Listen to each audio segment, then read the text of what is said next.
grown-ups do stuff. Top Lobster Productions.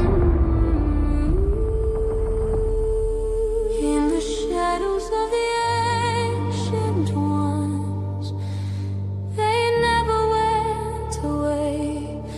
They're still here today.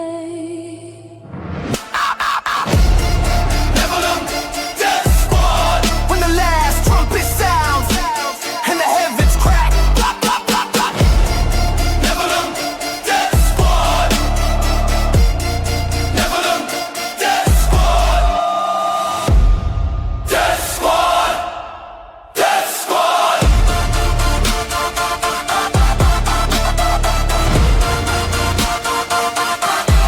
Death Squad. Welcome back, ladies and gentlemen, to another episode of Nephilim Death Squad. I am David Lee Corbo, a.k.a. The Raven. That is Top Lobster, the father of disinformation. We're also joined by Matt Hepner, owner of the Standard Coffee Shop and host of Straight Bible, Merchant of Brown Water. Very happy to have you, Matt. How you feeling? Feeling good. Happy to be here. All right. Very good. Let's do the plugs. This is disrespectful. All right, Come on. fine. Before we get into today's episode, a little bit of a reminder. If you want to support us, patreon.com/Nephilim Death Squad is the place to do it.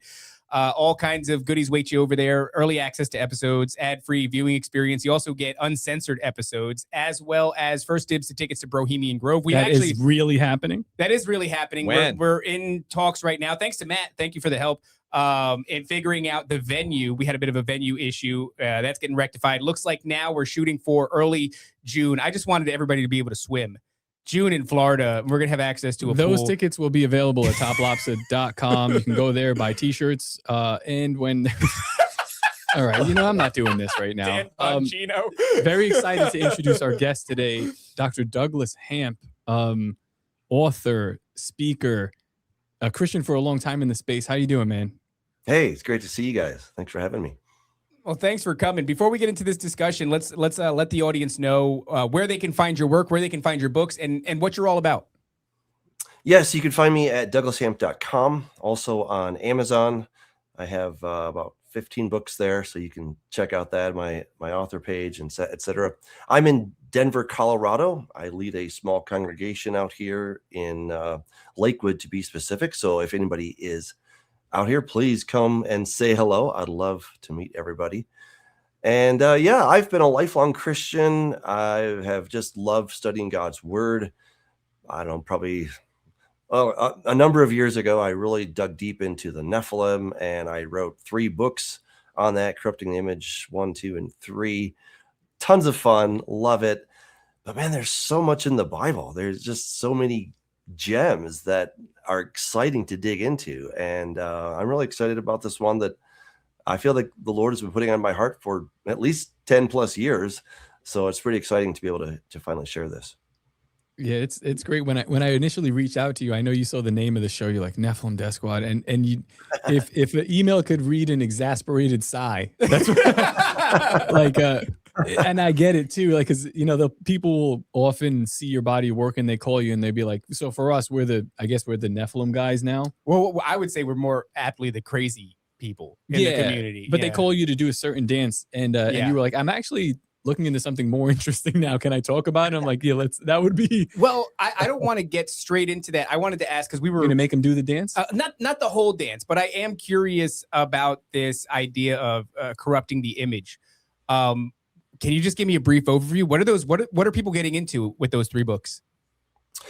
Well, let's see. I wrote my first volume of that back in 2011, and I dealt with Genesis 3:15. That was a text that kept coming to my attention, and I thought, wait a second, there's something going on here, right? God says, "I will cause enmity between you and the woman, between your seed and her seed. He will crush your head and you will strike his heel." And I kept thinking, okay, so if her seed refers to Messiah, that's how it's been traditionally interpreted throughout the church age. Who in the world is, your seed, right? And I kept thinking, goodness, this is pretty weird stuff, right? And then you flip over to Genesis chapter 6, right? And you have, in the days that men began to multiply on the face of the earth, that daughters were born to them, and the sons of God, they came and they took them and begot these Nephilim. And I thought, okay, something weird is going on here. And a lot of it, I had to let go of my own presuppositions or what I had either kind of heard growing up or not really heard, or just ideas like is this really in the Bible? This is really weird stuff, right? And I started thinking also about what Jesus said, that as it was in the days of Noah, so it will be at the coming of the Son of Man. I thought, oh my goodness, wait a second. And then you start putting things together. You start hearing about Ray Kurzweil. He's talking about humanity 2.0 and transhumanism, and they're projecting that by 2045, humanity will be humanity 2.0, that we will have transcended the limitations of this. People are talking about that right now in the context of AI, and AI is really cool, but it's not going to be something transformative to the human essence. Okay. I mean, it's going to change our lives for sure, but it's not going to change our form. And so the title corrupting the image just kept coming into my brain, because I'm like, I think what Satan was trying to do is to destroy the image of God that God planted within us. And if he could do that, then he could keep the seed, the promised seed that was going to step on his head, he could keep him from coming. And I think that was the basic plan. And obviously he failed. The seed came. Satan fell right into the trap, of course. But, he certainly gave it a college effort. We have to give him, credit for that. And if that worked so well, let's face it, only 8 people made it out alive before the flood. I mean, that's that's pretty impressive, right? I mean, Satan was like 99.99% successful, except he wasn't.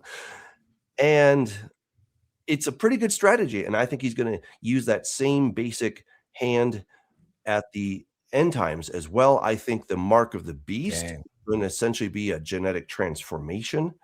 It will, the whole idea will be to change who you are, to upgrade to humanity 2.0. And I'm actually working on another book series called Immortal Dawn, and I'm talking about some of the mechanisms that will be behind that, the 2 witnesses, how I think they will come as sort of, they'll be viewed as hostile aliens who are trying to take away our way of life. And so the world is going to rally together. The Antichrist shows up on the scene and says, I've got a solution. And everyone says, yay. And that's when they all upgrade to becoming a god. And they think that they can actually stop the King of Kings, the Lord of Lords, from coming back and taking his world.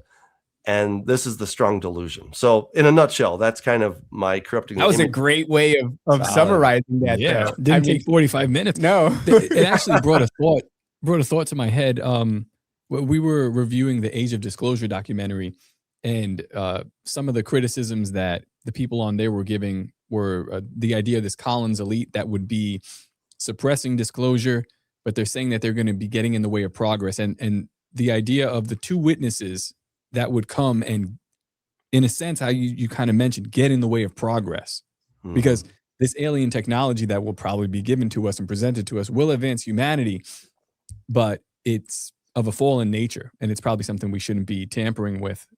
And they will be looked at as the bad guy. So it's kind of interesting to see that narrative turned and starting to flesh out right now between the Spielberg movie, between that documentary, and other things going on in the world.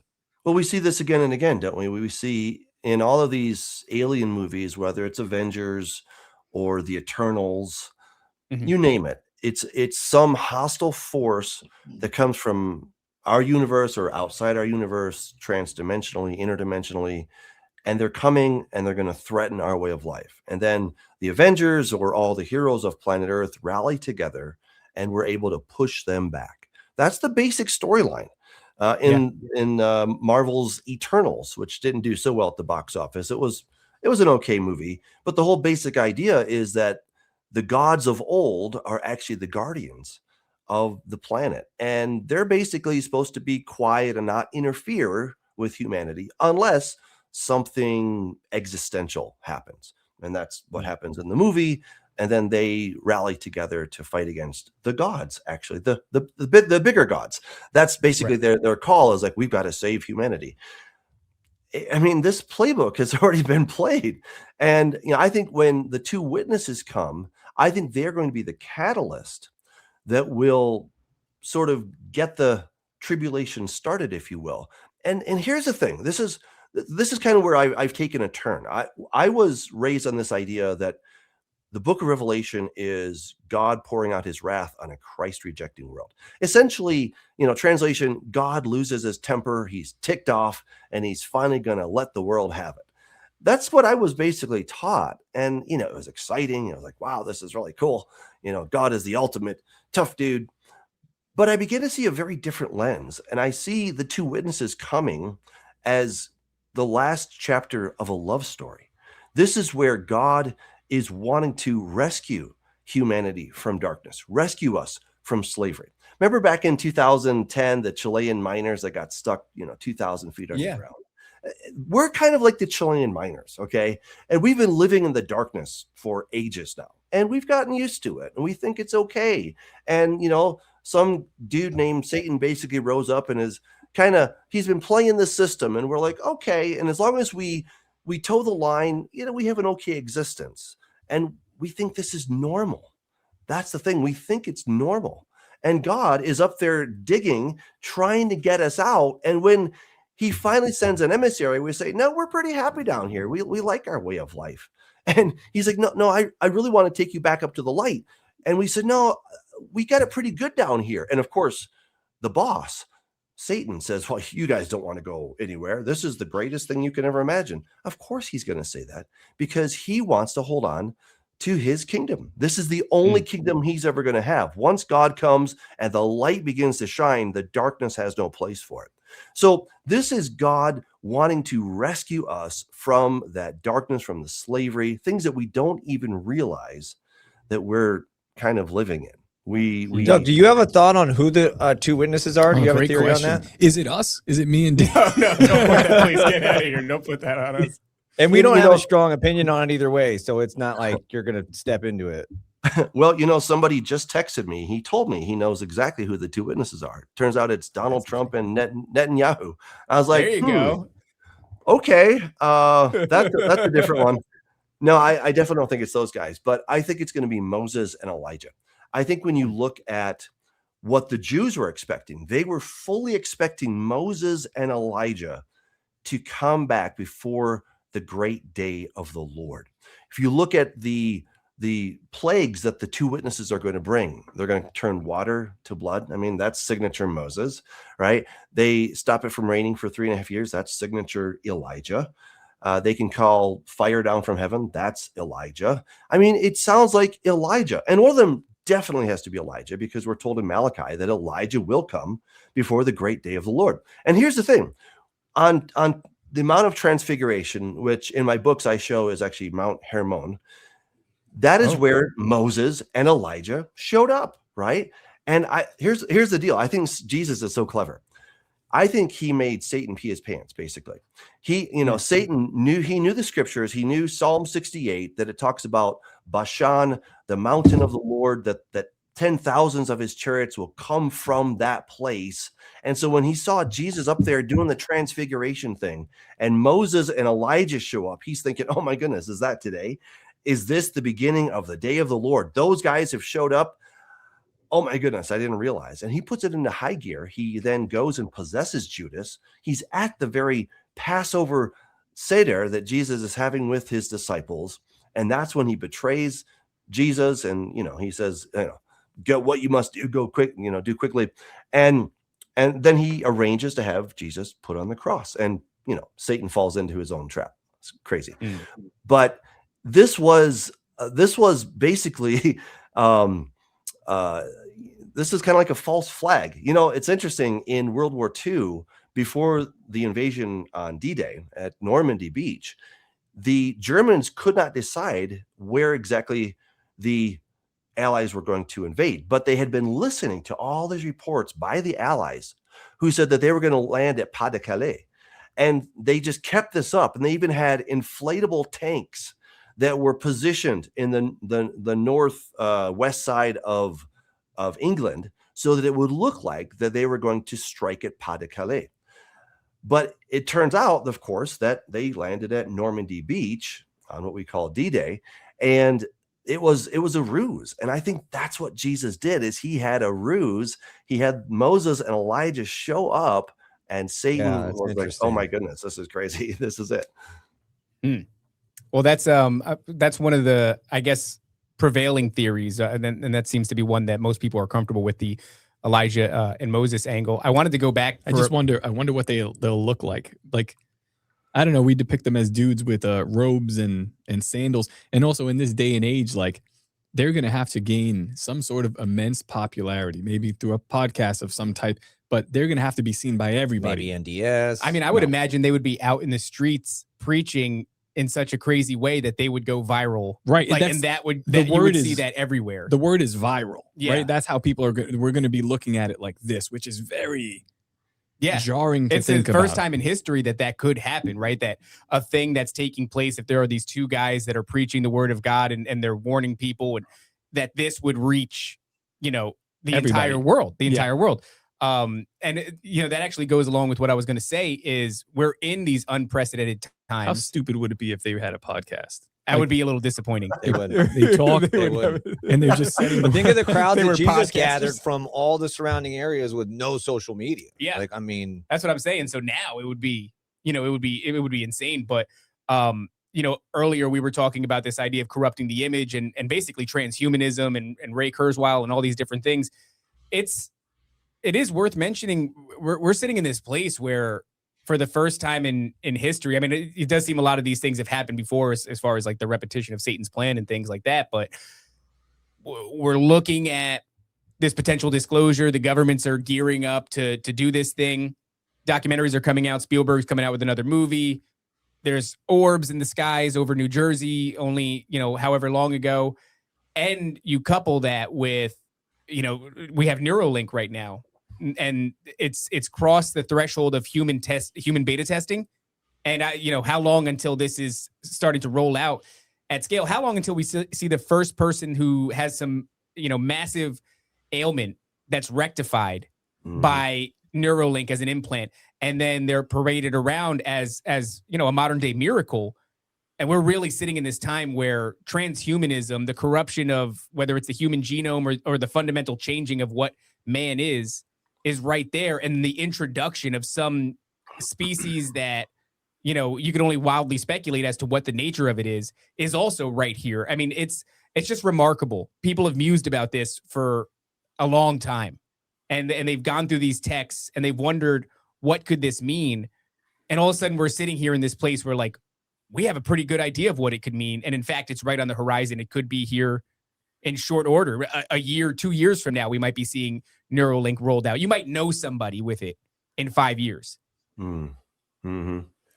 Yeah, I think that's all of the amazing backdrop that we have to apply when we come to Revelation chapter 11, talking about the two witnesses, because they're not coming into an ancient world. They're coming into a very, very modern, high-tech, transhumanist. We haven't quite arrived, but we're on the path, that kind of world. And they're going to come. Look, we know what their basic message is, because they're clothed in sackcloth. The sackcloth was a sign of repentance. It was a sign of humility. This is basically God saying, "Hey, I'm coming. World, you need to come back to me, repent, turn from your evil ways, because the king is coming." That's the basic message. And the world may not take notice at first. However, they come armed with power. They come armed with signs, and so they cannot be ignored. We know they're not going to be ignored, because when they're finally killed, the whole world is going to rejoice. These guys were basically cosmic terrorists. Think about it. If you stop it from raining for 3.5 years, let's just think about this logically for a second. If we don't have rain for 3.5 years globally, that's going to stop it, from raining. Oh, yeah. And then when it doesn't The rain, forests guess are gonna what? get destroyed. Crops don't grow. Forest fires happen. We're told that 1/3 of the trees are going to be burned up, right? That's all right there in the text. And the shipping lines are going to be disrupted massively, and all kinds of stuff. And it's going to raise prices through the roof. So when these two guys who had the power over these plagues are finally done in, the world can't stop partying, because they were definitely in their faces. I doubt they're going to have a blog. I have this other guy who's writing to me, and he's telling me that he's actually the Antichrist, and he's going to start a blog. And I'm like, I'm like, dude, if you're the Antichrist, why do you need a blog? Like, just go do your thing. But I get some weird people write to me, and others tell me they're Nephilim, and I'm like, I don't think so. But we get the same thing on this show. It's, you draw a fascinating crowd, but Top, you were kind of alluding to before this idea that there would be Christians who stood in the way of progress. If all these things truly are happening, and there does seem to be some prospect, let's say, of we're just going to use the terminology alien technologies, for lack of a better description as to what these entities actually are. Let's say there's promising technologies that these things can offer us to rectify all the horrifying situations that we're in economically and, as far as food sources and all these things, war, you name it. And there are Christians that are standing in the way of it. And there are two really loud ones who are standing in the way of it. Yeah, I could see the whole world celebrating their deaths when they're finally martyred. It's just something that I noticed. Top said it earlier, within this documentary Age of Disclosure, just this alluding to an old guard of Christians. We kind of suspect they're talking about a Collins elite, but just in the documentary, they just said people who are in the Pentagon who are stifling progress by labeling these alien entities demons or devils. And who else is doing that but Christians, right? I mean, so they're not so specific, but you can kind of put two and two together. And I just think if a time ever does come where we're really making progress and there's these promising technologies and Christians are standing in the way, that would really help the world turn their back on Christ, Christians, the church, all of that. Yeah, absolutely. Yeah, I mean, I think, the whole thing about alien disclosure is, I think we basically had it. I think when in 2017, Luis Elizondo, he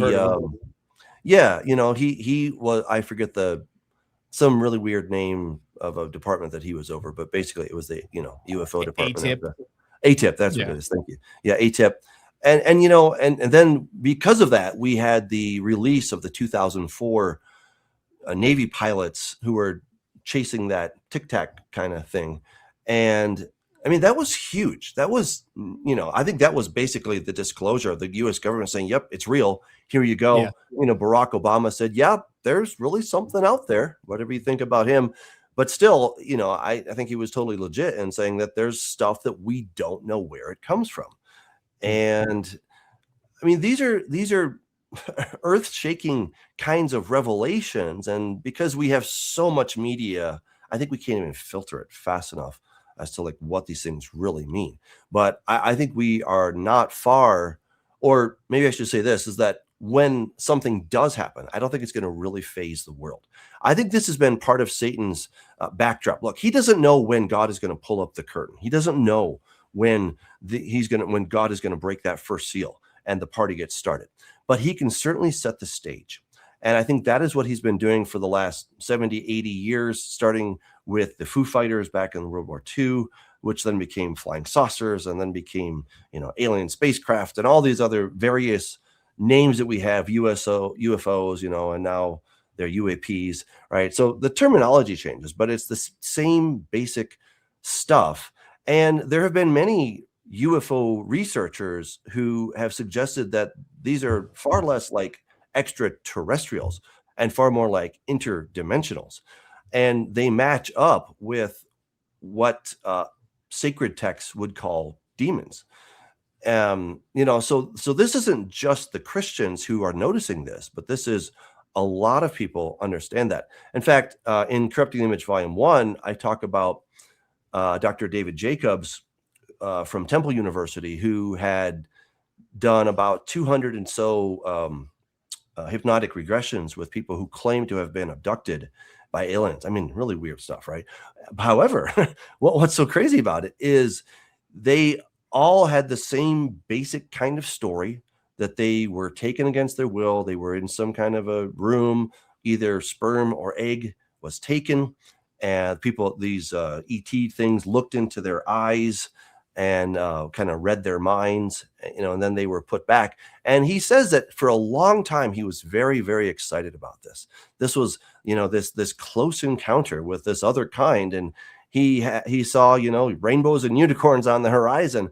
But after studying it long enough, he began to have a sense of dread, because he realized that in this other world, these ET beings would be the masters and we humans would be the slaves. He talks about there's some kind of a semi-dimensional, semi-transparent, embodiment kind of being that needs us sort of as the hosts so that they can fully materialize. And he began to put two and two together, and he's like, oh my goodness, this is not good at all. Dr. Mack, who was at Harvard University, he also did hypnotic regression. So between the two of them, they had hundreds and hundreds of cases of hypnotic regressions of where people are all basically saying the same kind of thing, that we are going to be the serfs, these extraterrestrials or interdimensionals are going to be the masters, and we're going to somehow fuse to become some kind of a hybrid race. And when you read that in these secular journals, you read it from these secular researchers, you're like, okay, this isn't just the Bible that's talking about really weird stuff.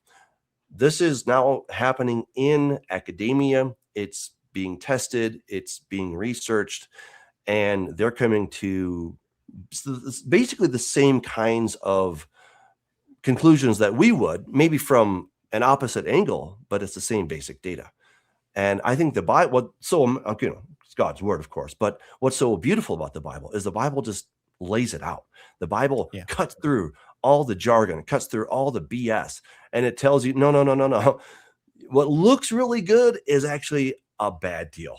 And here's the hard truth of it. And sadly, the world is going to fall into it. The Bible calls it a covenant of death that we are going to enter into. And we're going to do it thinking that we're actually saving ourselves, that we're avoiding pain by signing up with the devil. He won't call himself the devil, of course, but he'll probably call himself Enlil, an ancient god from ancient times. I think that the belief in the God of Abraham, Isaac, and Jacob will actually go up in the end times, that people will believe in Jesus, but with one major caveat.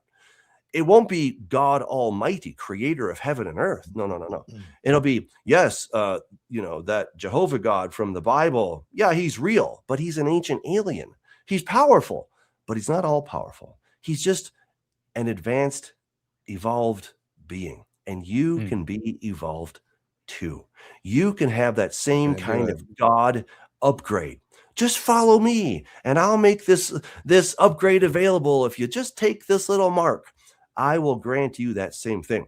And that's what I think the mark of the beast is it's humanity not wanting to check out from Walmart faster, but it's actually a fundamental genetic transformation of the person so that they're taking on Satan's DNA and incorporating it into themselves. Now, I know some listeners just said, what? Satan has DNA? Well, I didn't know that.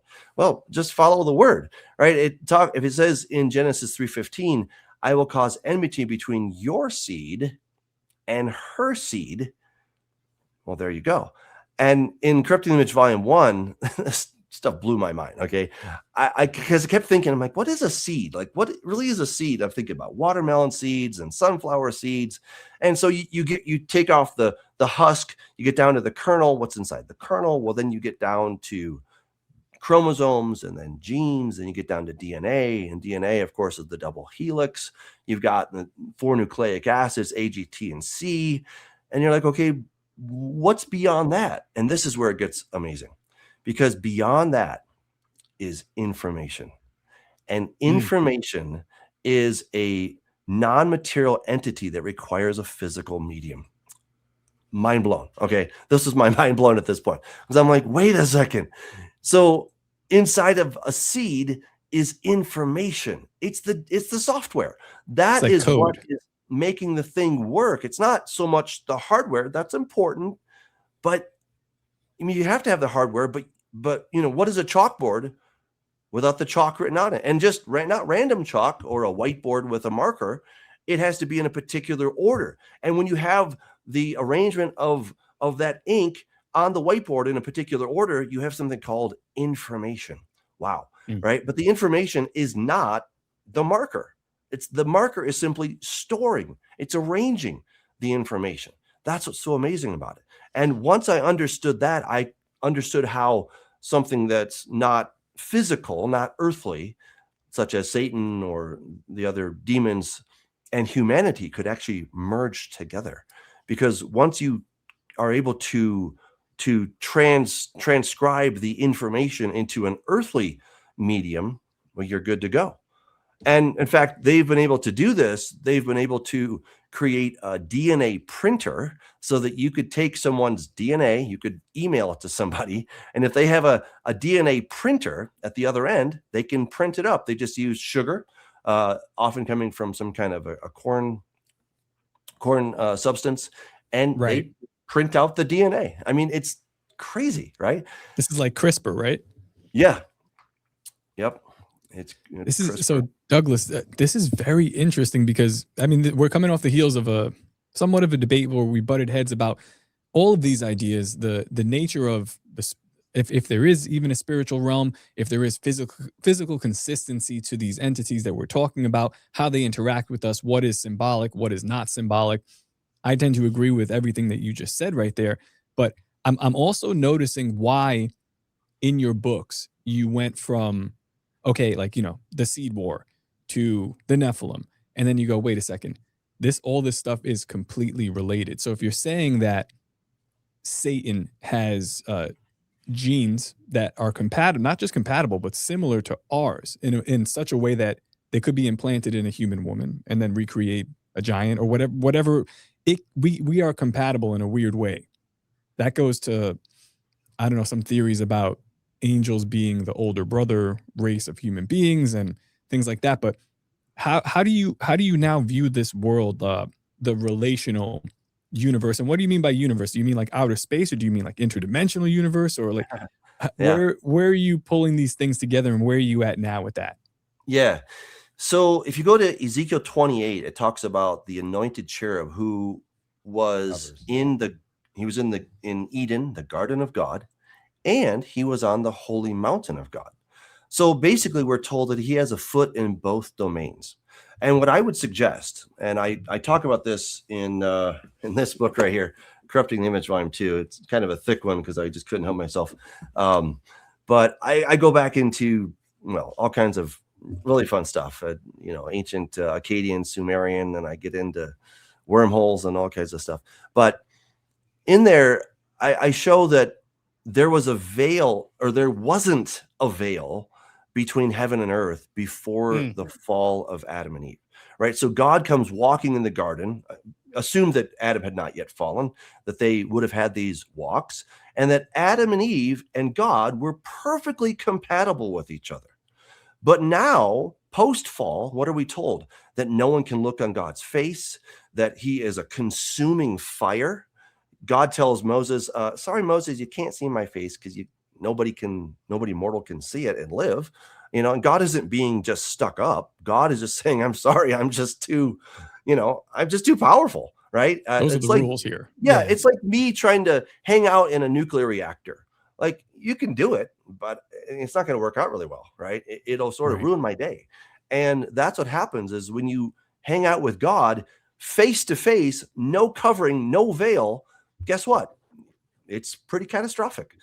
And so what happened is then a veil came down. Now we see it in sort of negative statements, if you will. In Isaiah 64, Isaiah says, oh, that you would rend the heavens and come down. So he's asking God, take the veil away. In Isaiah 25, it says that the veil that covers all mankind is going to go away. We see this in 4 distinct places. When Ezekiel's at the river with the captives of Judah, he says he saw the heavens opened and he saw visions of God. At the baptism of Jesus, the heavens were opened. The Holy Spirit descended. When Stephen is being stoned, the heavens were opened and he saw Jesus at the right hand of the Majesty on high. In Revelation 19, John sees the heavens open, and here comes Jesus on his white horse. So there are these places where the veil is opened up. And then at the return of Christ, it says that the heavens receded like a scroll. that is the veil going away. It's not all space and stars moving away. No, it's this veil that is between us. It's some kind of a dimensional barrier. And the best example that I can think of, thinking of a movie, is in Avengers, when they have the sling ring or those other things, and they can sort of open up these portals between dimensions. It's kind of something like that. I don't know exactly what it looks like, but it's something akin to that, where the other dimension is simply sitting on top of us. And in the book Flatland, this is where Abbott, the author of that, he does an amazing job of kind of constructing this two-dimensional reality. But right over it is, of course, the three-dimensional world. Well, we're in a three-dimensional, 4 if you count time. We can't see the other dimension that sits right on top of us. Mm-hmm. So it's not so much that it's far and away, it's that it's right here. If we were to think of this on the electromagnetic spectrum, we can only see so much light, but we know that there's way more beyond that. But maybe there's even more than what we think. Maybe there's a whole lot more to that spectrum that we simply are not aware of. We just don't have instrumentation. But if we did, we might be a little bit scared if we could see. So maybe God's doing this topic. This topic just came up actually on a recent episode where we talked about like the 2 Kings 6, where Elisha and his servant goes out in the morning. He's surrounded by the camp of Syria. And then Elisha doesn't pray that anything shows up. He just prays that the servant's eyes will be opened. Mm-hmm. And then boom, there's horses and chariots of fire in the mountains. He doesn't just pray that. He doesn't just say like, I wish that like you could change his vision. He says, no, let him see more. He says, Lord, open his eyes. I think, he says like, open his eyes. But to your point, like the realm is there. It always was there, to your point, like right on top of us, like, right. It wasn't some faraway place. It wasn't some distant land. It was always there. It was just now visible. You have the same, you have the same sort of concept happening with the Dicenian glass. I think it's during the Vietnam War. And this is something that isn't like confirmed. It's really, I suppose, conspiracy theory. But the idea was that they were using Dicenian glass to come up with early versions of night vision or new versions of night vision. But the soldiers were allegedly using this new implementation and perceiving what looked to be demons all over the battleground. And you can imagine that if demons are really out there feeding off of this negative energy, the sorrow, the despair, that's where the anger, they would be on a war, on a battlefront. And so, that obviously they had to pull that technology and make some adaptations. But it's fascinating because that's an anecdotal conspiracy story that on its own is kind of, you shrug your shoulders at it. But in conjunction with what Matt just said, the story of Elisha, that is really fascinating. And it just kind of bolsters it. It's, these things pile up and they create, narratives. And you go, well, that seems to be bolstering the idea that laid over our own reality is this other one that's imperceivable. But like you said, if we had the correct instrumentation, and I guess they may have briefly in Dicenian glass, you might see a thing or two. You might not be too pumped about it, though. Yeah, well, and I think there's other ways to tap into that, which I do not recommend. But ayahuasca is one way to see into that other realm. Again, I don't recommend it. Obviously, death is one way to get there. That's kind of a permanent way to get there. But, probably other substances, LSD or maybe something else. I mean, so here's the weird thing. In the book of Revelation, it talks about a woman riding a beast. Like, how random is that? And yet we have pictures. I have them in my book. If you want, I guys pull it up on my screen. But there's a picture of a woman riding a beast about 2200 BC. So this is the goddess Inanna, and she's on the back of the Ansu bird, which is actually Enlil, who is actually Satan. And like, how did those people have such a clear vision? These are pagans we're talking about. They're not believers in the God of Abraham, Isaac, and Jacob. They were seeing something. They were seeing into the spiritual realm. How did they see into that realm? I mean, I don't have the answer, but what impresses me is that they did see into that realm, and Revelation authenticates the things that they were seeing. Now, they thought those were good things. The Bible says those are bad things, so there's that. But still, the material things that they were seeing, materially, it's the same stuff. And that is just absolutely mind-blowing. So I could Well, actually that's- show you guys. I got that picture. That would be great if you could bring that image up. But that's where I sit these days now, where it's like, all of these, kind of religions of antiquity talk about very similar things. The Bible gets the nature of these things correct. And this is where I depart from people who say things like, these are strictly symbolic. I do think they are very, very Yeah, check that material. out. There you go. Yeah, right in Yeah. the middle there. Dave Yeah, Hunt's got so- a great book with that title. Yeah, I mean, God bless Dave Hunt. I really like the guy. But so what you're looking at, if you want to bring that back up, I'll explain it to you. This is a cylinder seal. This is kind of an ancient movie, 2200 BC. They would take this little seal, they would roll it on soft clay, and it would leave this depression. All right. And so you can see there in the middle, that woman, that is the goddess Inanna, also known as Ishtar, Yep. Astarte. Right. So all these different names talk about this goddess. And on what she's standing on is what's called the Ansu bird. Now, this Ansu bird is kind of not really the best title, but that's what scholars came up with. This is also known as the Ushumgalu, the Mushushu. It's a form of Enlil. Enlil is the actual name given in the Bible in Isaiah 14:12, where it says Lucifer. That's a mistranslation. It's actually Halel, which is the same as the Sumerian Enlil. So she's standing on the back of Enlil. Enlil is lion-esque. He has wings. He has some kind of poison coming out of his mouth. He has a scorpion's tail. He's got a serpent head phallus, and he has talons like an eagle. I mean, this is exactly what is described in Revelation chapter 9. Also talks about the great red dragon, right? So you start following these little breadcrumbs and you're like, oh my goodness. I mean, I've got tons more pictures that show this whole idea, but you get the idea of what's going on here. So these people were seeing something that the Bible says, yep, that actually exists. They're just not who you think they are, right?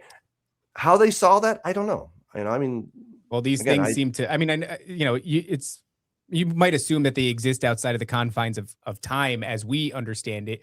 And so if they do exist in any meaningful way, and they're not affected by time in the way that we're affected, it would seem that if you could perceive them, you might perceive them the same back then as you perceive them now. I think this is the same entity that the Bledsoes are talking about when they're talking about the divine feminine or the goddess. This entity that's revealing itself, to Chris Bledsoe, who effectively is an abductee victim, and he identifies it as Hathor or Mother Mary. But it goes by other names, many other names, Ishtar, being one of them. If that truly is the same entity, then it's the same entity that you just showed us now. And I happen to think, and on this show, we go into some highly improvable and speculative concepts. But when you have the idea of a Jack Parsons and an L. Ron Hubbard in the deserts summoning in an entity called Babylon, that is a female entity. It's described as a divine feminine. I think it's all the same thing, and I think it's going to play a crucial role in this coming deception. And I think it's gonna, it's beyond me to try to define and lay out the parameters of how this thing is going to unfold. But it seems to be that this entity, not symbolic, is a material entity. I can't describe to you the materials it's made out of, but it does exist in some real tangible way that's been perceived by people of antiquity and now currently being perceived by the Bledsoes, is going to play a role in this big event that's going to be unfolding with disclosure and to other people it'll be called a number of other things, but people in the New Age Gnostic belief systems they believe this thing is coming, and I believe it's that thing that you've shown us there. And we were talking to somebody recently who actually said, it was JT Follows JC's a great content creator. And he said that he thinks this entity is like a sort of like a Lucifer, like that this entity has no problem presenting as male or female. And I thought that was an interesting concept. Once again, in the intangible. Something I find, go ahead, Matt. Something I find really interesting is that in your new work, I see that you're basically putting a bullet in materialism, but yes, you're dealing with this idea of something like physics not necessarily being rules, but just like a set of circumstances that happen, and I guess I don't. How would you describe it? But I guess my question would be, how does this reality, this world that we're in, how do you think this will affect these entities as they sort of parse through this veil and start to become a little bit more physical here when they approach us? What are your theories on that? And is that what your book is about, or am I misreading that? Well, so my new book, The Relational Universe, that comes out in September, I really don't deal with, demonic entities or Nephilim, any of that stuff, even though I definitely enjoyed that conversation. But I wanted to get to something much more foundational, something more fundamental. Because when we start thinking about stuff, the table in front of you, this book, like, what is this actually made of? Well, it's made of paper. What's the paper made of? Made of trees. Where does the tree come from? Right? We start getting down into atoms, right? We think, okay, atoms are the most basic thing. And the word actually means that. It means it's not divisible. Atomos, you can't cut it. That's what an atom actually means. And for a long time, it was surmised by the Greeks who came up with that idea. And then it carried on until the late 1800s, that, yeah, atoms are the most basic building blocks that we have. And so it was called the billiard ball model of the universe. In other words, that there's tiny little discrete bits, not even bits isn't the right word, but let's call them particles, little things of stuff. And if you have enough understanding of how material physics works, then you can kind of figure everything out. And that was, the billiard ball, or the clockwork understanding of it. And then came along quantum physics. Quantum physics turned everything on its head. And ironically, Albert Einstein, who wrote some important papers leading up to the real true discovery of quantum physics, he could not actually accept it. He called some of the implications of quantum physics, specifically quantum entanglement, he called it spooky action at a distance, because it just didn't make sense. And basically what quantum physics is, well, to quote Niels Bohr, he said, if you're not thoroughly confounded by quantum physics, then you really don't understand it. All right. So I think I'm thoroughly confounded by it. So maybe I understand a little bit, but quantum physics says there's nothing really here. That little electron or that particle that you think is right here is only there because you're looking at it. So, and if you're not looking at it, it exists as a wave function. And that's the word, wave function. It exists sort of as a potential, a cloud of potentiality. And this is where it starts to intersect with the Bible in such incredible ways. In Genesis, it says, Bereshit bara Elohim et hashamayim v'et haaretz. In the beginning, God created the heavens and the earth. The earth was formless and void. And so people think, oh, that's just talking about how God destroyed the world and he started over. It doesn't mean that. It really doesn't mean that. What it means is that it was not yet formed. Think of cement in a cement mixer. That's going to be your house. But it's sloppy cement. Yeah, exactly. But it's going to be your house. It's not yet formed. It's still in process. And what quantum physics talks about is this cloud of potentiality. So we can think of tohu vavohu when it says that the earth was formless and void. The earth is in this state of a cloud of potentiality. It hasn't taken on discrete form yet because it's still in the process. And then what quantum physics has discovered so incredibly, this is through an experiment called the double slit experiment. There was this question, is light a particle or a wave? And it turns out the answer is yes, it's both. And what they did is they did something called a double slit experiment. So imagine two slits, you fire a single particle, photon, electron, whatever it is, through these two slits. All right. And when they were not looking at it, they just let this thing go and nobody was there to observe it. They would come later and they would find that behind the slits, they would have a kind of a screen to sort of catch the data. And it looked like it was a wave. The way the light was going through it, it said, oh, it's a wave. And they're like, yep, that's for sure. There we go. That's our proof. Then they said, well, let's see how this actually works. And so then they set up instrumentation so they could observe it, but then it acted like a particle. And they're like, well, that's funny. How can it be that when we're not watching, it looks like a wave, and when we are watching, it acts like a particle? Does light know that we're watching it? And this has been done so many times. I mean, this is probably the most repeated experiment of all time, besides boiling water. But there's like, we can't get around this thing. We don't know how this happens. And how can it be that creation itself somehow seems to know that we're paying attention? Well, again, back to Genesis chapter 1. What does it say? 7 times.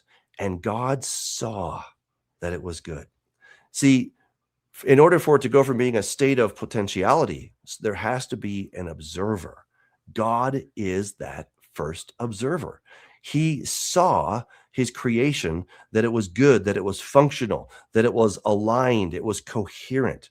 And I think we hear the word good and we think some kind of a moral statement, but it's not a moral statement. This is more a functional statement. This is a statement of, how is it working? Like a foundational potentiality kind of a deal Utilitarian thing. Yeah, like Well, something that well- can propagate. Well, let's say that, we build a house together and you come inspect the part that I do and you're like, oh, that's good. You're not saying that it's morally good. You're saying that it's good because it's going to hold together. It's coherent, it's structural. That is the word that's being used here, not in that moral sense, but in the structural, it's coherent kind of sense. All right. So, I just started seeing these patterns all over the place. And when I kept thinking, okay, what is stuff made of? I mean, what is it really made of? And one thing that sparked my curiosity, I had been doing this study of all these near-death experiences. And I mean, dozens of people were coming back and they're saying, everything is made of love on the other side. And you're like, that's ridiculous. I mean, come on. Right. But then I started thinking, well, what if it is made of love? I mean, what would that actually look like? How could I discover that? And I started thinking, well, what is stuff made of? And I realized it's not really made of anything.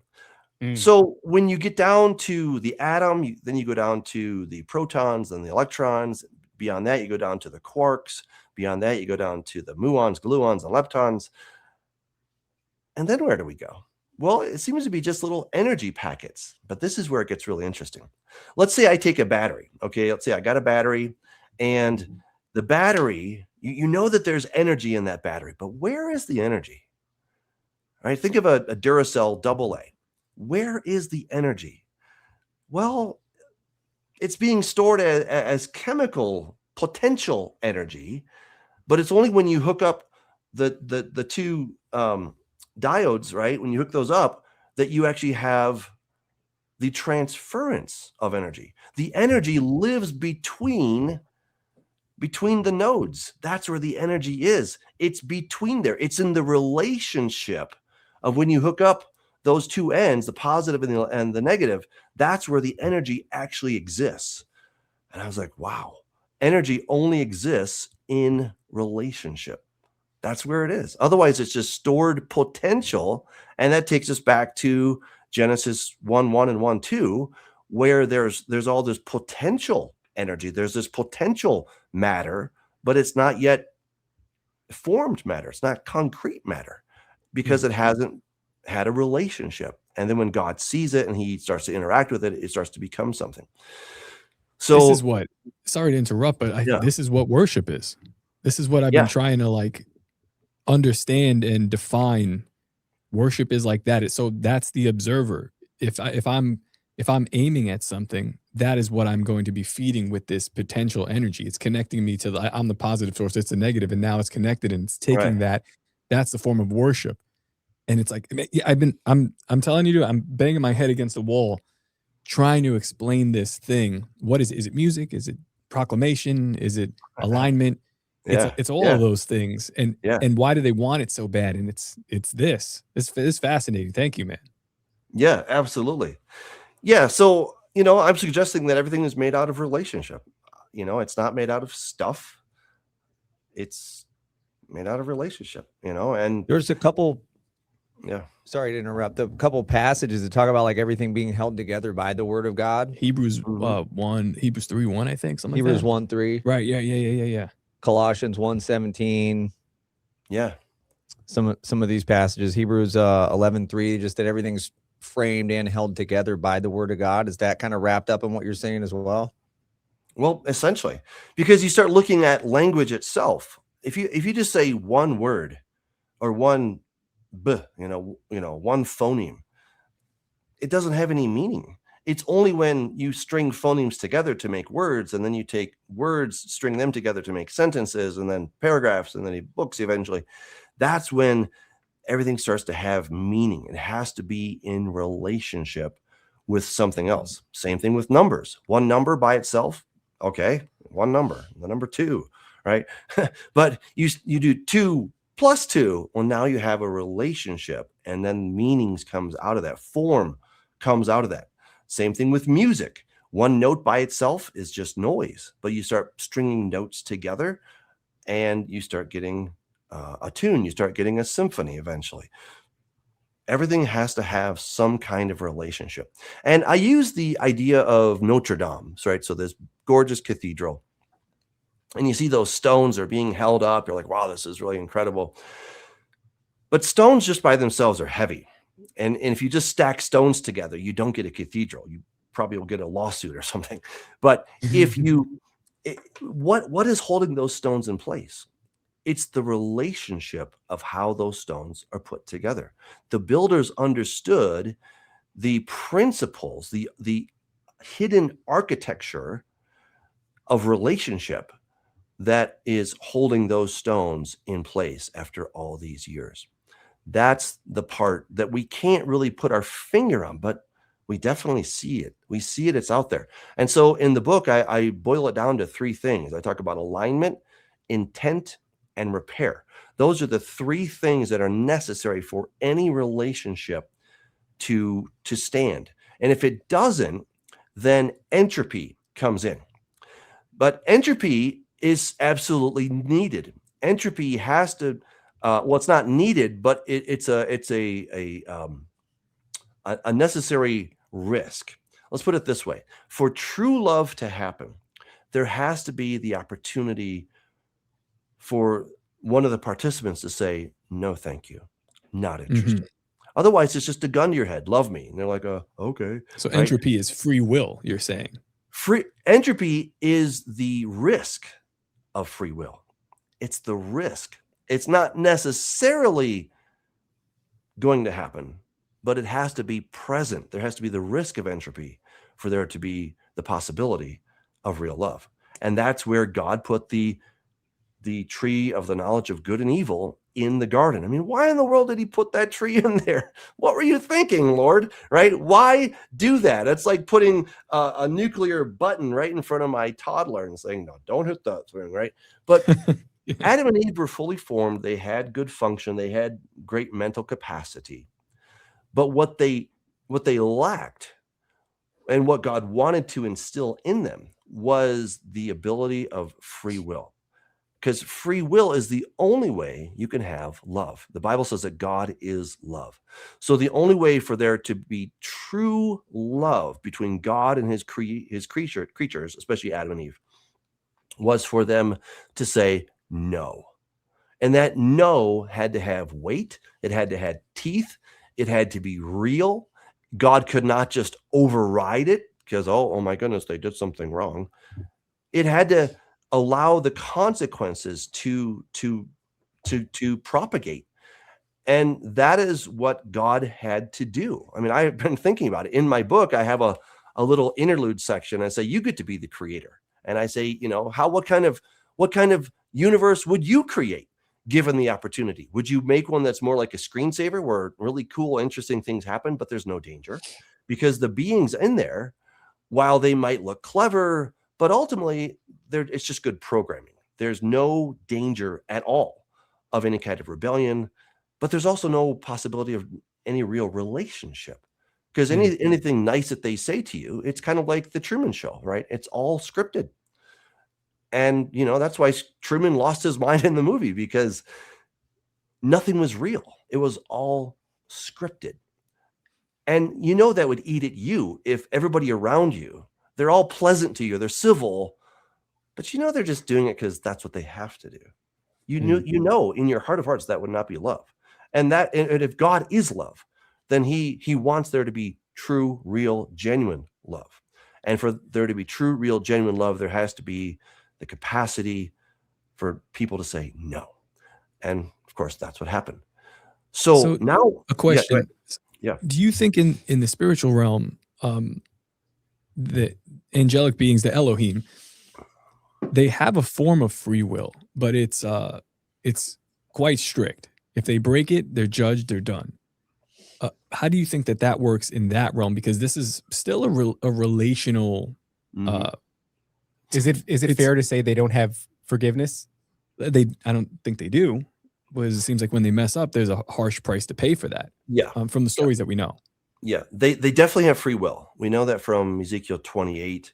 It says that iniquity was found in your heart because of your beauty, right? So he was overtaken by his own beauty. He made a choice. But here's the thing. He had all the data, right? He knew what hand he had been dealt, right? Everybody was playing with their cards face out, okay? So Satan wasn't lacking for data. He wasn't mystified. He knew everything that he needed to know. In fact, God says that you were perfect in wisdom. Perfect. I mean, or full. He says he was full of wisdom, perfect in beauty. Full of wisdom. He wasn't like half full. Like, for most of us, we're like, I don't know, like 1% full, right?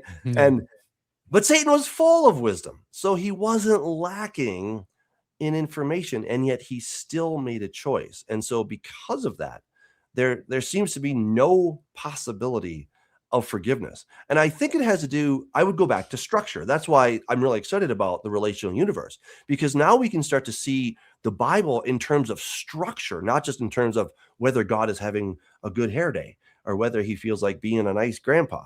No, it's not anything like that. It's that these are foundational structural things, and they require structural repair in order for things to happen. And so Satan, he is fundamentally misaligned to the very architecture of the universe by his own free will. He didn't make a mistake. He wasn't deceived. He wasn't beguiled. It wasn't that, he started thinking, well, maybe, yeah, this is this way. But he deceived himself. And that's the worst deception, right? When you deceive yourself, because who can get you out of that? I think when Jesus was speaking to the Pharisees and he was talking about the blasphemy of the Holy Spirit, I have so many people coming to me, oh, Doug, I think I might have committed the blasphemy of the Holy Spirit. I'm like, no, you haven't. You really haven't.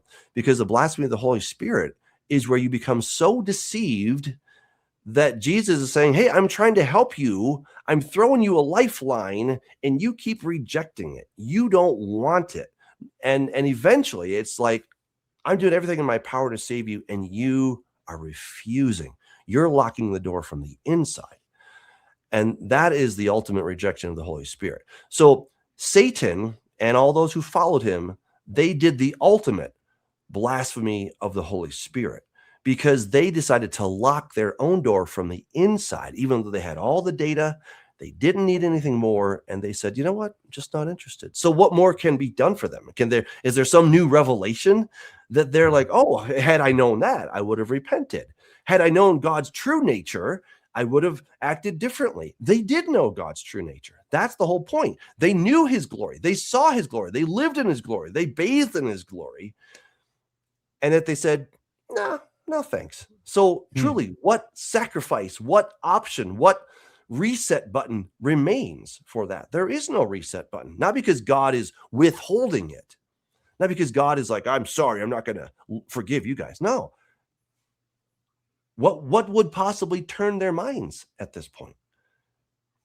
This is something that they've done. This is, Top is, we've discussed this on the show before, where he will almost sensationally say, who the hell wants to be an angel? It would suck to be an angel.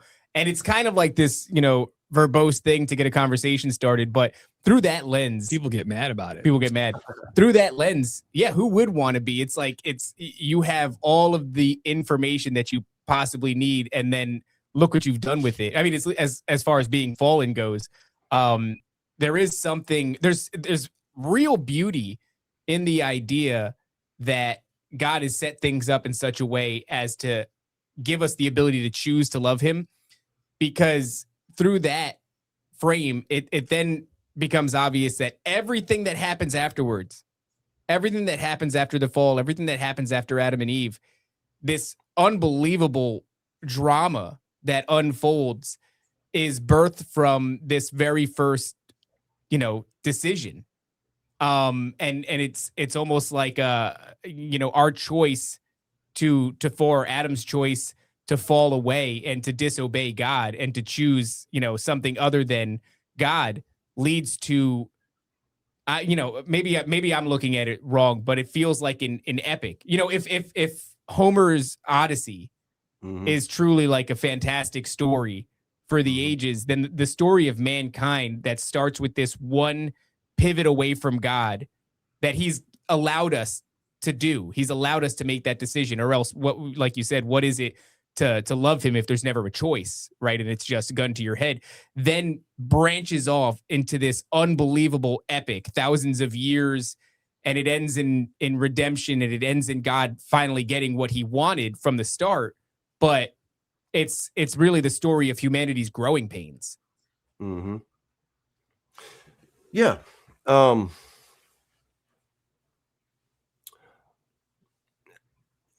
just kind of thinking of it, and there's different ways to look at that. But, again, in the context of the relational universe, God allows us to say no.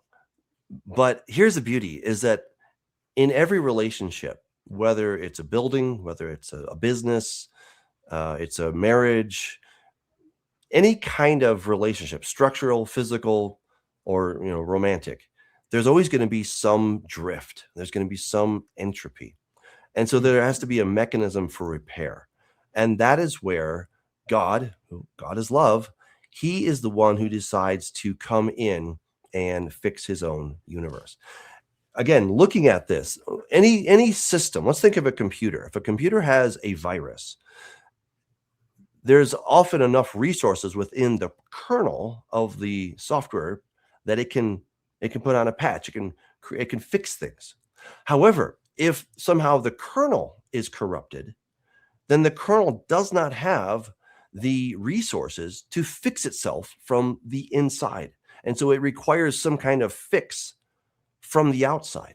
That's the only way you can restore it. Every one of us has our own little entropy world, and we're trying to always keep, to stave off that entropy, as it were. We do that by taking in calories, eating food, by living in homes with heating and all these different things, so that we don't experience entropy too quickly. I mean, eventually we do, right? It's called death. But eventually there has to be resources that are coming from outside of us. And this is where I was really intrigued by Isaac Asimov. I think he's an amazing author. Obviously, he's passed on, but he wrote I, Robot. He wrote the Foundation series. And he, in the latter part of his life, he wrote 2 books that I found very fascinating. One of them was called The Last Question. And in The Last Question, humanity has created this AI computer, and they call it AutoVac because they were vacuum tubes back then, but it's kind of funny. But anyway, this computer answers all the questions of the world, and everyone's living in a great utopia. But then eventually the question comes into their mind, what about entropy? How do we overcome entropy? And they ask the computer, 10,000 years into this, and it says insufficient data. They ask it again, 150 million years later, insufficient data. Billions of years later, insufficient data. And eventually, as the last star is about to go out, humanity says, is there any way to overcome entropy? And this computer that has almost become like a god says insufficient data. And entropy wins. Eventually, the lights go out in the universe. There's no more energy whatsoever. And then somehow, this computer that's transcended and become like a god, it then says, let there be light. And I thought, how ironic that Isaac Asimov, who is this staunch atheist, doesn't believe in the God of the Bible, and yet in his own fictitious universe, he understands that there's no way to overcome entropy. The only way to overcome it is from some source outside of this cosmos. There has to be some source that has to come in. That's where Jesus comes in.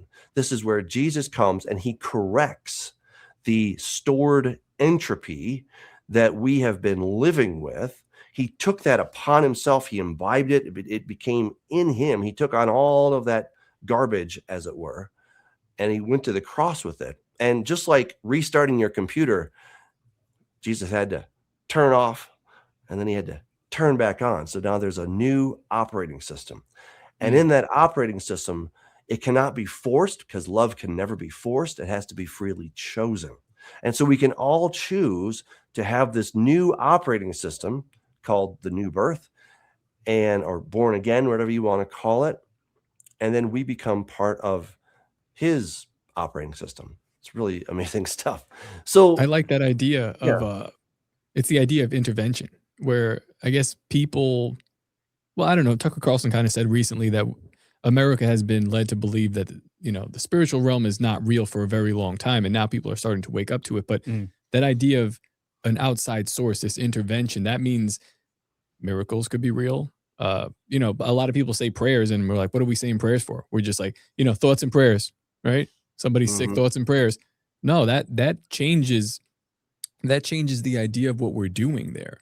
And even, penalties. Like if there's an outside source, then we have to actually be keen and deal with those things, or at least be aware that they exist on a very real level. I appreciate like the language that you're using as far as all these systems and programs. And it's interesting that we exist in this time where people have really fallen or taken to the idea of like a simulation theory. And it's like, it's an apt verbiage, all of the verbiage surrounding simulation theory and computer programs to kind of describe what we're going through, but it is lacking, right? There's something that human language can't express. There's an understanding that we can't, given our limited experience here in this three-dimensional realm, in this materialistic paradigm, in this physical realm. There are things that we can't quantify, and there's things that we can't perceive, and therefore we can't articulate. And so it's a little bit of a slippery slope. I see a lot of people that are maybe, let's say, like atheist adjacent, who can get behind the idea that, well, there is maybe a perceivable code that is the backdrop. Quantum physics says that they've perceived a code that runs in the background, and it's like, far be it from me to even understand what that really means. But when you hear somebody within the scientific or the mathematics community come out and say that, and then us in our infinite wisdom, we go, well, I know what Grand Theft Auto is. And I know what, World of Warcraft is. And therefore, if you're telling me in those languages that are relatable to my experiences here, that this is like that, but at a larger scale, and thereby there's a creator of the program. It's like, what I'm getting at is I've seen people use this language, which I understand is applicable, and brush up against the truth, but sort of miss it, in the same way that we said the Bible has many of these same concepts and principles that any mythology of antiquity would have, but the Bible gets the nature of things correct. There seems to be an absence of the nature. So in other words, you're dealing with very much the same language that maybe even somebody who's a fan of simulation theory would use, but you've not lost track of the nature of things. Right. And right. I wonder, do you see that? Because it looks to me like I see that, and it's like people are missing it, and they're so close to it. They're right brushing up against it, but they're subscribing to this as if it somehow makes Christianity obsolete. Yeah. It's interesting. In earlier drafts of my book, I was really leaning into simulation theory, and I decided to leave it because I think there's something much more foundational, which is what I've explained, the relational universe. But But Nick Bostrom, he really popularized that whole idea back in 2005 or something, that we might be living in a simulated universe. And I think it's very attractive to people because okay, so maybe we're just a game running in some kid's garage computer, somewhere. That's fine, because that so-called creator doesn't seem to demand too much of us, and he's probably just like us, kind of a slob, and he makes all kinds of mistakes. But really, what people are fighting against, and the reason that they sort of gravitate toward this simulated universe theory, is that they're fighting against a caricature of the God of the Bible. And I think we're all guilty of this to some extent. I know that I'm guilty. I have my own caricature of God that I'm trying to shed. I really want to get in touch with the real God of the Bible. And I have to let go of my own presuppositions, some of the false theology that I was taught, some of the theology that I acquired very innocently and with a good heart. And it still wasn't right. And what I've discovered is God is so much bigger than all of us. So the simulation idea, it is attractive. It makes sense to a certain extent. And I think it's a pretty good foot in the door if you want to have a conversation with somebody, because it leads you to that same place. And that's where I have this thought experiment in the middle of my book, where you get to create your own universe, and I don't say it's a simulated universe, but it's the same basic idea, is that you're at this master console, and the computer voice says, what kind of universe would you like to create? Is it more of the screensaver universe, or is it the one where you create beings? They do have free choice, but only for good things, right? There's lots of guardrails. They can't really make a bad choice. It'd be like you playing Mario Brothers, and you can go anywhere you want and do anything you want, but you can't jump off the cliff. You can never get swallowed by one of those mushrooms or whatever they are. Nothing bad can ever happen to you. So yeah, you can decide to go right or go left, but can you really experience any kind of free will or any, anything that's real in that sense? So that's one option. And then the last option is the truly loving universe. So I think people like the idea of the simulation theory. They like the idea that, well, there's probably a creator, because certainly the God of the Bible is no good, because he's all mean and mad, and he likes to kill people and genocide and all this stuff, which they clearly misunderstand all this. But when, if you were to create a universe and you wanted to create beings in your universe, let's call them little alphas, would you really give them free will? Because if they have free will, you want them to love you, but you have to give them the chance to not love you. And that's the risky part. True love is risky. It's very risky. If you give them free will, they might likely erect a giant tower and try to breach your realm and shoot you with an arrow or something crazy like that. And then you'll have to smash their tower and confuse them all, because that was too close. That leads to like another question. Yeah. Why would you give that to them unless you needed it yourself? Yeah, I mean, it's the same for you, right? Like you don't need your kids, but in a certain way, you need your kids, right? It's the exact same thing. I mean, you have children, you're running the risk that like these kids could grow up, turn 18, and never talk to me again. Mm-hmm. Yeah. I guess so the question is like, why God would even do this at all? Love. I think that's the only good answer. Yeah, like if God is relational. If you just create these robots, or like I'm guessing Dougie's not into the Calvinist or Reformed doctrine, clearly, that like it'll be like, okay, then what's the point? Like what do you mean? Like if he's just doing this thing and everything's already predetermined and nobody has free will, then what's the point? Like what are we doing here? It's almost like this is the testing ground to see if you really love him, and he gives you that opportunity the same way we do when we have children. And there's probably also this real desire to see us grow and see us develop. And you can't just, I mean, we see people do it all the time. There's parents all over the world throughout history that are guilty of it, trying so hard to micromanage every aspect of their child's life, only to find out that you screwed up when they become an adult, and you look back at all the ways you micromanaged and you were overbearing and you didn't allow them this freedom, right? This freedom to choose, to even have the ability to mess up. And what it Yeah. just does in the end is make you realize all the ways in which you as a parent screwed up. So I would imagine God is wiser than we are, and he would let us go off, build the towers, go crazy, you know, whatever. Yeah. And yeah, it's love. That's the thing that allows you to do that, because it hurts like hell. So Right. Yeah. You know, Douglas, I was just going to say, he intervenes only so often when there's an existential threat to the entire system. So with the Tower of Babel, you know, God wasn't against tall buildings. That the word Babel actually means gate of the gods. So they were trying to build a stargate, wormhole, if you want to use that term. They were trying to find a way to cross the barrier, to get through the veil, so that these evil, malevolent beings that were saying that they're on our side, but they're really not. They would. It's like, you know, letting a corrupted file into your system, into your computer system. You don't want to do that. You want to quarantine it. And so God was basically putting, you know, some last effort, last ditch safety rails, you know, on for humanity, so that we could not be completely destroyed by letting in these otherworldly entities that would take over. They would subjugate us, you know, even more than they already are. But it would truly be hell on earth. And so that was love, right? And so this is what I'm trying to do, is like, I want to see everything in love nowadays. Even the end times I see as love. That God is not this ogre. He's not this caricature that many of us have grown up with, that he's on his throne and he's got a bunch of lightning bolts and he can hardly wait to mete out justice. He's definitely not the Calvinist God. Sorry to all the Calvinists out there, but I was not predestined to be a Calvinist.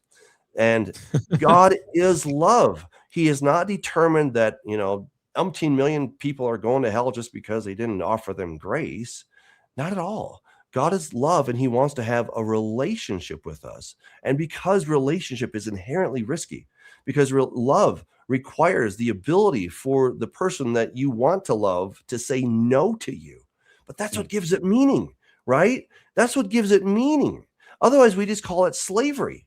And God doesn't want us to be in slavery. He's emphatic about that he's not come to enslave us, but to liberate us, to free us. Christ has come that we would have freedom. We're already in bondage. So he wants to liberate us from that. And in order for that to happen, it has to be slow. It has to be methodical. It has to be freely chosen. And that's why God allows for malevolent beings like the demons and the fallen angels to keep doing their thing. Now, their quarantine is coming, okay? Because eventually they're going to have no place in his kingdom. They're not because that God is tough and stern, but it's just that they're incompatible with this kingdom of love, this kingdom of light, and all the glory that will be coming from it. There's simply no place for them. And so if a being continues to willfully say, I want nothing to do with you, God is not going to force them. That's not how love works. He's going to say, okay, we have a special room for you right over here, and you can go and sit there for as long as you want. All right. The door, here's the key, but you can stay in your room as long as you want. You don't come and play with the rest of us. But if anyway, so, if you want to call that hell, the lake of fire, there's all kinds of a whole nother discussion, right? But there is that capacity for beings that just continue to refuse. We want nothing to do with it, because that's how love operates. There has to be that option to say no. I agree. Go ahead. Oh yeah, I just wanted to ask, because you have like such a intense body of work. I assume that like the church, people in the church, the modern church are some of your main readers, and you like to probably reach everybody with this, which is the point of writing a book. But how do you think something like this, with the Relational Universe book, how do you think that that's going to be perceived by like the people in church today? Do you think that they're going to understand this? Because this is like it's like black belt level stuff.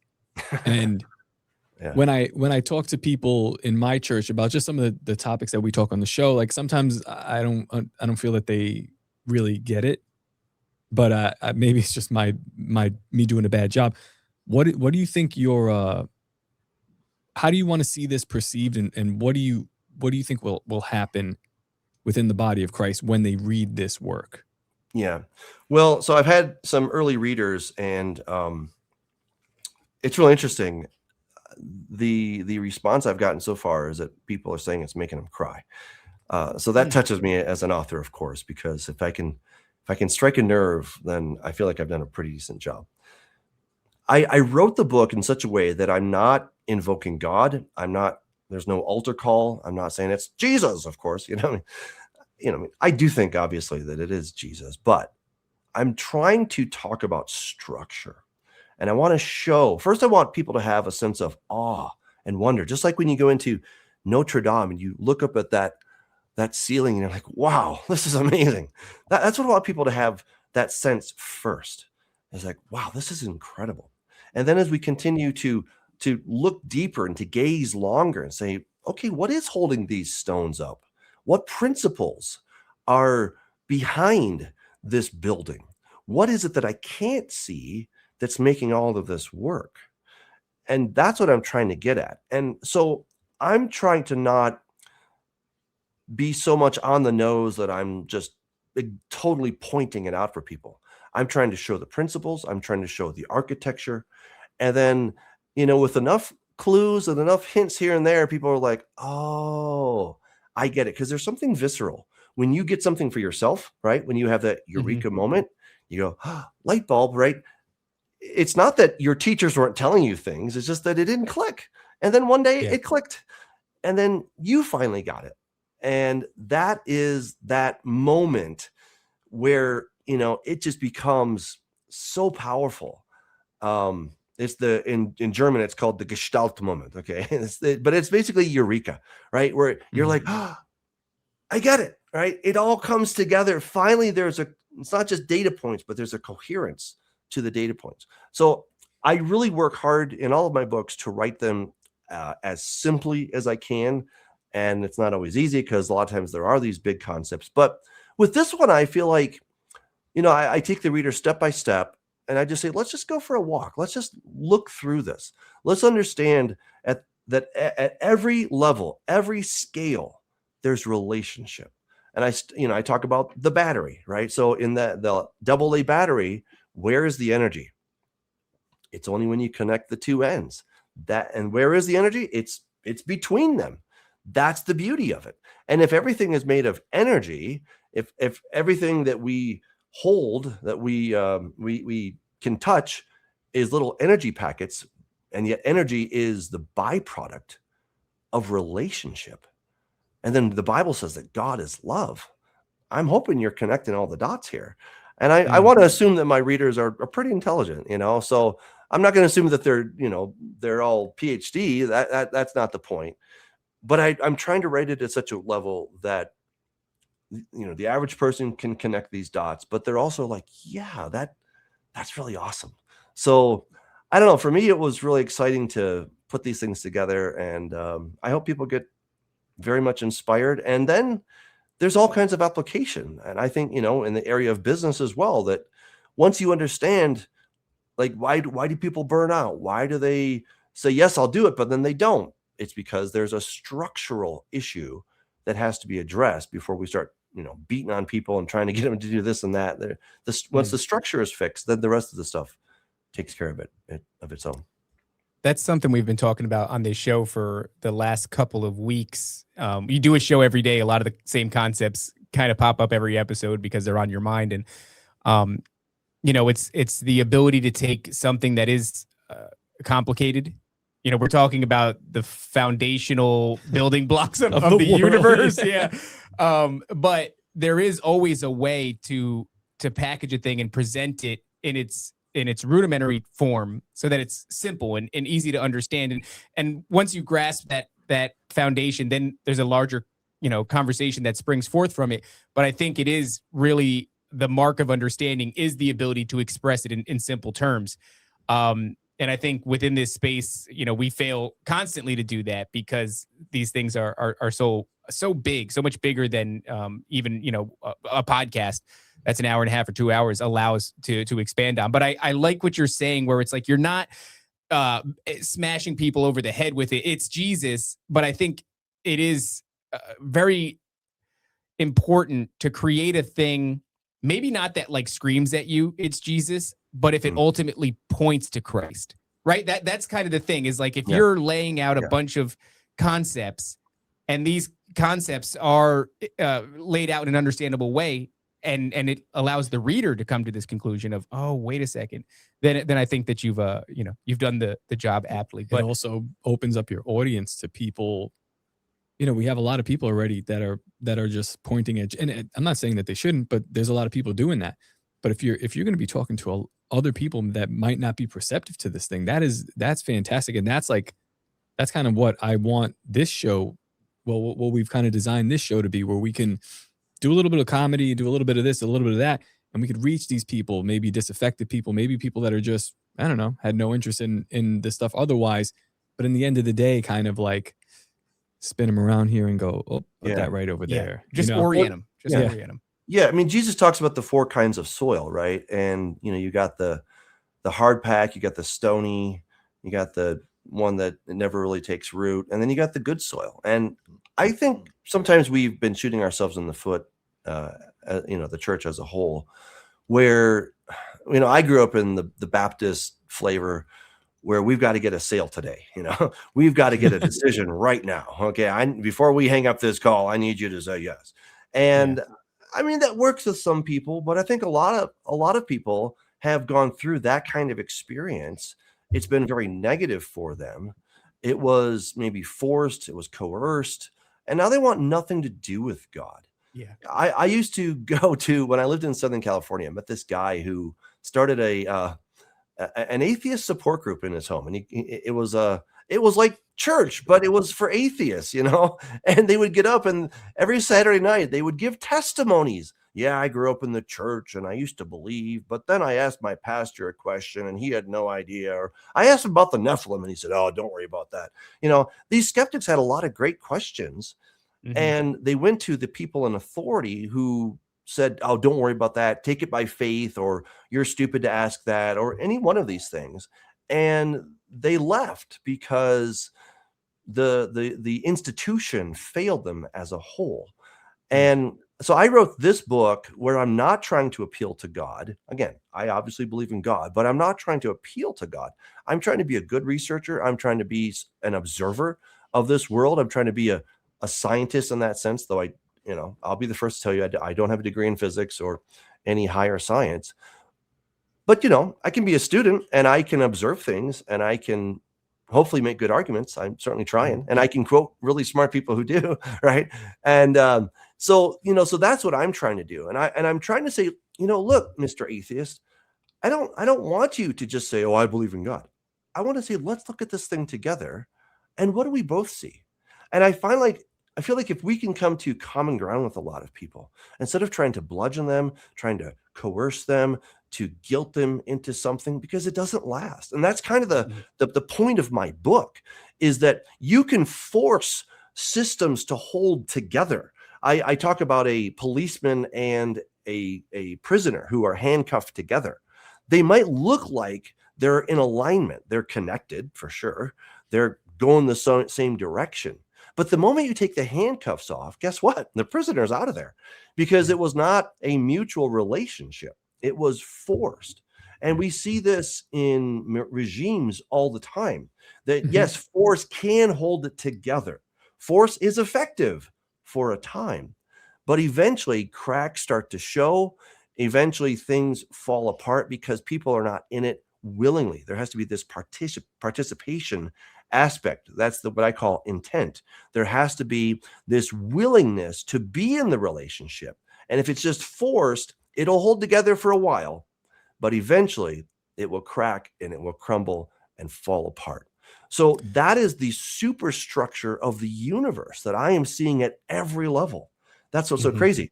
In a PowerPoint I'm putting together, I show this neuron that you see this little neuron, and it's looking. What's it looking for?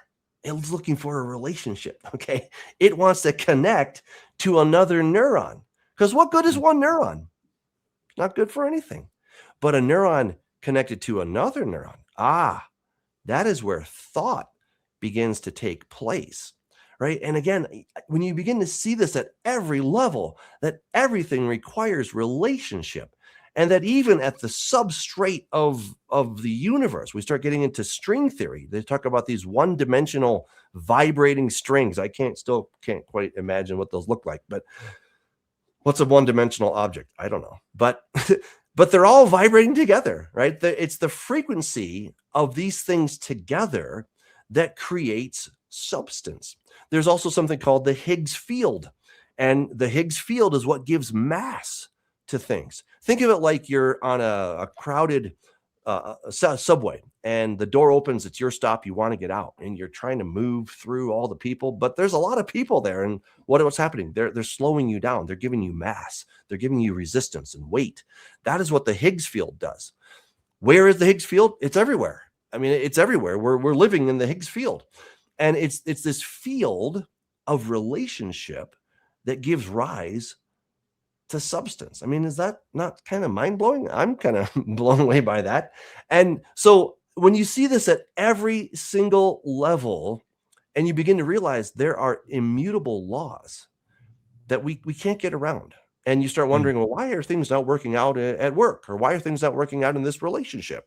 Or why is my house falling apart? Well, it's the same thing, because you can hold things together for so long by force, but it's when things are completely aligned, they're all oriented in the same direction, and they're all bearing an equal amount of the load, they're participating in it, then it holds together naturally. And again, this is where quantum physics says, hey, we live in a participatory universe. This is what John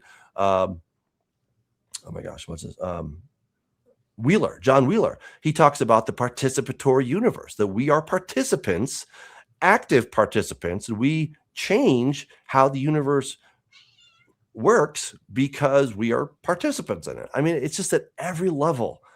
So yeah, if you come away a little dumbfounded from the book, that's okay, because I was dumbfounded when I was writing it. And I love that. Well, I like what you were saying though, about instead of you can't force a person, right? And I was kind of thinking of the analogy of like you have a plant like a tree, and sometimes like a tree transplant to another area fails and the tree dies. It's much better to plant a seed, and that requires patience. And that's kind of like one of the biggest things that I'm learning. But you know what though? There's a lot of, well, I don't know if there's a lot of guys, but you and our an extreme contributor to the show, Ed Mabry, you guys are in the same sort of field. Yeah. Ed Mabry, he has like a slight more focus, I guess, on the spiritual supernatural. But as far as the scientific goes, like some of his work is right along the line. I'd like to see a podcast with those two. I like to see, I mean, just an email exchange between you two guys. I'd like to read that. Yeah. Fantastic minds for sure. Yeah. But yeah, there are people pushing in this direction, and it's good to see. Yeah. And I would hope that it plants some seeds, and that's about all we can do. That's what I think that's the best way really to bring people to the conversation, is just planting seeds, backing off and letting them get there. But I want to bring this in for a landing. I want to ask one final question. It's one that we usually ask. We haven't done this in a long time. We haven't asked this in a long time, but I'm curious as to the answer in this particular instance. In all your pursuits, all these books that you've written, and not this interview, but just in everything that you're doing, are you having fun? I am. Yeah, I am. And I mean, I love researching the Nephilim. I've written, I don't know, 3 or 4, 5 books on that. I love it. It's fascinating stuff, but it's also a little bit dark. At the end of the day, you're like, okay, Satan's pretty darn clever. That's depressing, and so I said with my this book that's coming out in May called Immortal Dawn, I'm taking the book of Revelation and I'm saying, hey, what if we put the lens of love on this thing? And so instead of seeing it as God who's lost his temper, how about God who loves us is coming back, and he's simply given us a heads up. Hey, I'm coming back, and I'm made of light, or I am light. He's not made of anything. He is light. And the kingdom of darkness just isn't going to do so well, so come on over. Right. It's a totally different focus. It's the same general story, but it's a reorientation of the story. It's a different lens to the story. And I think that is basically what we need. I mean, I think there's been so much great biblical research that has been done over the years, but sometimes we just have the wrong focus or the wrong lens when we're looking at these things. And if we just take those same data points and just reorient them and say, oh, well, that's a whole different way to look at it. And it's a lot more exciting. Love inspires all of us, right? I mean, I'm pretty excited about love, and I want to focus, my life on that instead of the darkness. The darkness is interesting, granted, but it's dark, and it can lead into depression, and then people start thinking they're Nephilim and all kinds of stuff. Next thing you know, they're in your emails. They're telling you they are. I think it's an important conversation to have because we live in this materialist paradigm, and we've been led to believe it doesn't exist. So in that context, but what do you talk about after you've established that it's already exists? A quick plug. It's just interesting because I think Ed Mabry's book about the 4 horsemen of the apocalypse drops around the same time that you're dropping this book, and he posits that these 4 horsemen are not a work of God, but they are a deception of Satan. And I don't know exactly how he's going to get to that, but it's just funny that I'm telling you, you guys are both pushing in the same direction with the scientific stuff, and even with this. So I really would like to see definitely a conversation on the relationship between us and God, God the Father, and what He wants for us, and what love is, and all these things. I mean, it felt very much adjacent to the discussions we've had with Ed. But one more time, Dr. Hamp, where can people find your works? How can they go and support you? DouglasHamp.com is definitely a great place. If you want to get the physical books, those would all be on Amazon.com. So just put in Doug Hamp and my author page should come up with all of my different books. So yeah, and if people want me to come speak, I recently did a book called God's Divorce, and that's kind of a fun book as well. So if you ever want me back, I'm happy to talk about that one. Is that kind of a mind-blowing concept? You got me. I was just going to be like, what's that? Yeah. Well, all right. Next time. We got to get some Dr. Hamp books for the library. Our studio is in a coffee shop that also has a Christian library in it. And so we got to go to the website, get some books. Yeah, we'll pick up some books, put them in there. Where is H at? H is somewhere over there. Yeah. Matthew Henry. No, I'm just thinking there's a lot of Matthew Henry in the H's. I'm trying to think of who else is in there. We got to get Hamp in there now. On this, left side. There we go. There we go. Okay, perfect. We'll get some of your works in there. Thank you for your time.